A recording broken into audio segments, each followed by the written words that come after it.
Halo adik-adik, Assalamualaikum. Pada video kali ini, kita akan belajar materi tematik kelas 4, tema 1, subtema 2, pembelajaran 2. Sebelum menonton videonya, jangan lupa klik like dan subscribe ya. So, let's go! Bisa adik-adik buka buku adik-adik pada halaman 86. Sebelumnya, kita sudah banyak belajar tentang indahnya keberagaman budaya Indonesia. Bagaimana cara menjalani kebersamaan dalam keberagaman tersebut? Mari kita gali lebih jauh. Ayo membaca. Bacalah teks berikut. Pada halaman 86 sampai halaman 87 yang berjudul Tong sampah gotong royong. Itu bisa adik-adik baca sendiri. Kemudian adik-adik lihat buku adik-adik pada halaman 88. Ayo berdiskusi. Berdasarkan teks yang kamu baca, isilah grafik berikut. Di situ di buku adik-adik ada grafik ya atau tabel itu. Keberagaman, kerjasama, dan manfaat kerjasama. Bisa adik-adik isi seperti ini. Keberagaman, agama, budaya, suku bangsa. Kerjasama, saling membantu, bahu-membahu, saling mendukung. Manfaat kerjasama, pekerjaan cepat selesai. Kerukunan warga terjalin dan memperkuat persatuan dan kesatuan. Setelah kamu mengisi grafik di atas, diskusikan pertanyaan berikut dengan temanmu. Apa itu kerjasama? Apa manfaat kerjasama? Bagaimana cara kita supaya bisa bekerja sama dalam keberagaman? Jadi, itu adik-adik diskusikan 3 pertanyaan tadi. Kemudian adik-adik tuliskan seperti ini. Kerjasama merupakan usaha yang dilakukan oleh beberapa orang untuk mencapai tujuan bersama. Manfaat kerjasama adalah pekerjaan cepat selesai, kerukunan warga terjalin, memperkuat persatuan dan kesatuan. Cara kita supaya bisa bekerja sama dalam keberagaman adalah saling menolong sesama warga masyarakat, bahu-membahu, dan saling mendukung. Jadi bisa adik-adik tuliskan seperti itu. Kerjasama merupakan usaha yang dilakukan oleh beberapa orang untuk mencapai tujuan bersama. Bagaimana dengan warga di daerahmu? Apakah mereka juga bekerja sama dalam keberagaman? Ceritakan satu bentuk kerjasama yang dilakukan di tempat tinggalmu. Jadi, tugas adik-adik, yaitu adik-adik tuliskan bentuk keberagaman di tempat adik-adik. Kerjasama dalam keberagaman merupakan sikap yang harus dikembangkan. Sikap tersebut akan semakin memupuk persatuan dan kesatuan. Jika setiap dari kita bekerja sama dengan baik, maka kebersamaan dalam keberagaman akan terus terjaga. Kemudian, ayo mengamati pada halaman 90. Keragaman budaya Indonesia juga terlihat dalam rumah adat. Rumah adat mencerminkan ciri khas suatu tempat. Mari amati rumah adat berikut. Diskusikan hasil jawabanmu dengan teman. Temukan sudut lancip, tumpul, dan siku-siku pada kedua rumah adat tadi dengan cara melingkari dan memberi nama tiap sudutnya. Ingatkah kamu tentang sudut? Dua sinar garis yang memiliki titik pangkal yang sama akan membentuk suatu sudut. Titik pangkal yang sama itu disebut titik sudut. Sedangkan dua sinar garis disebut kaki sudut. Jenis-jenis sudut. Bisa adik dilihat buku adik-adik pada halaman 92. Pertama, sudut siku-siku. Suatu sudut disebut sudut siku-siku jika kaki-kaki sudutnya tegak lurus, yaitu ukurannya adalah 90 derajat. Kedua, sudut lancip. Suatu sudut disebut sudut lancip jika ukuran sudutnya lebih kecil dari sudut siku-siku, yaitu antara 0 dan 90 derajat. Sudut-sudut berikut adalah sudut lancip. Ketiga, sudut tumpul. Suatu sudut disebut sudut tumpul jika ukuran sudutnya lebih besar dari sudut siku-siku, yaitu antara 90 dan 180 derajat. Sudut-sudut berikut adalah sudut tumpul. Bagaimana kita mengetahui besar sudut? Ayo kita mempelajarinya. Menggunakan busur. Alat yang digunakan untuk mengukur sudut secara baku adalah busur. Sudut dilambangkan dengan tanda ini ya, bisa adik dilihat. Satuan sudut adalah derajat. Untuk mengukur sudut secara lebih akurat, mulai sekarang kamu dapat menggunakan busur derajat seperti gambar berikut. Misalkan ini ada pertanyaan seperti ini. Bisa dilihat pada halaman 93. Segitiga AOB besarnya 45 derajat. Besar sudut BOC adalah 45 derajat. Besar sudut COD adalah 45 derajat. Dan besar sudut DOE adalah 45 derajat. Kemudian, berapakah besar setiap sudut berikut? Itu ya adik-adik, ada gambar 4. Gambar yang pertama, gambar yang paling atas kiri, sudutnya 45 derajat.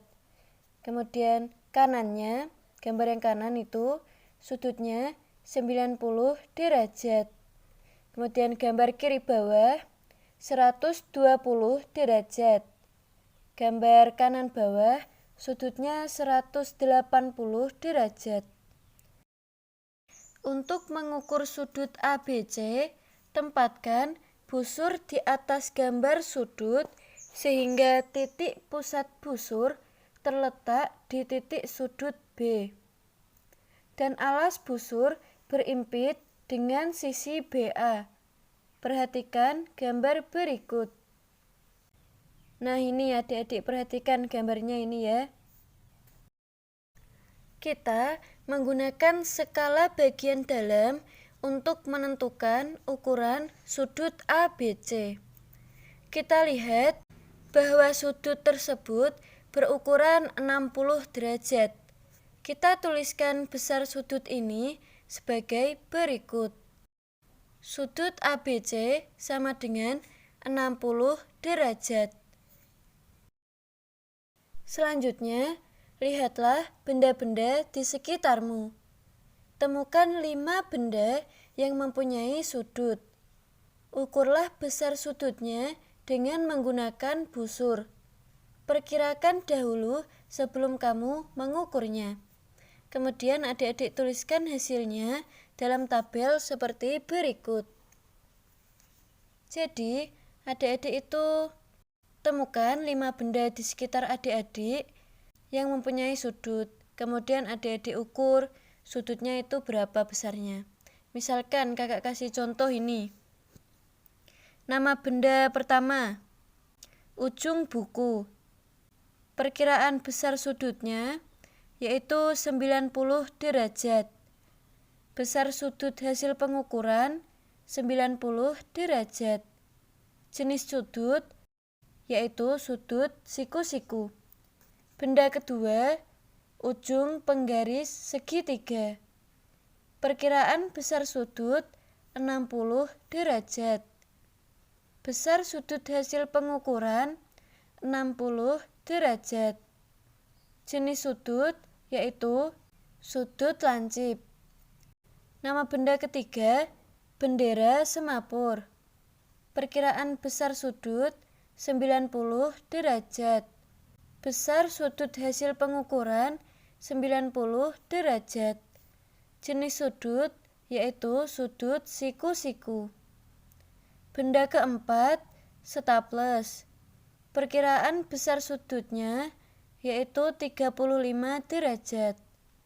Besar sudut hasil pengukuran 40 derajat.